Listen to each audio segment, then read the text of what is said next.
खबर आपको दें कि पेशावर हाई कोर्ट ने खैबर पख्तूनख्वा में कौमी असम्बली के ज़िमनी इंतखाबात मुलतवी कर दिए हैं। मजीद जानेंगे डॉन न्यूज़ के नुमाइंदे सराजुद्दीन से। जी सराजुद्दीन, अपडेट कीजिएगा, अदालत ने मजीद क्या रिमार्क्स दिए हैं? आपको अपडेट करें कि पेशावर हाई कोर्ट ने PTI के 5 अरकान कौमी असम्बली ने इस्तीफ़ों की मंजूरी के खिलाफ दरख्वास्त दे दी है। इस हवाले से आपको अपडेट कर रहे हैं कि सूरत हाल ये है कि पेशावर हाई कोर्ट ने खैबर पख्तूनख्वा में कौमी असम्बली के ज़िमनी इंतखाबात मुलतवी कर दी हैं। एक बार फिर बात करेंगे डॉन न्यूज़ के नुमाइंदे सराजुद्दीन से। जी सराज, बताइएगा।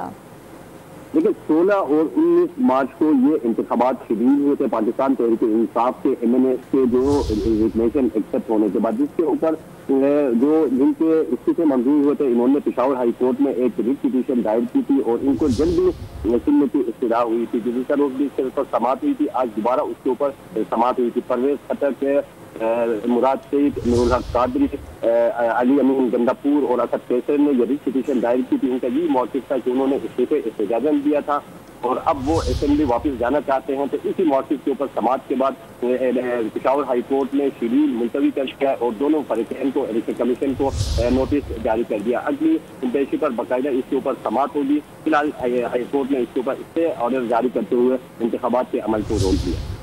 बहुत शुक्रिया आपका सराजुद्दीन।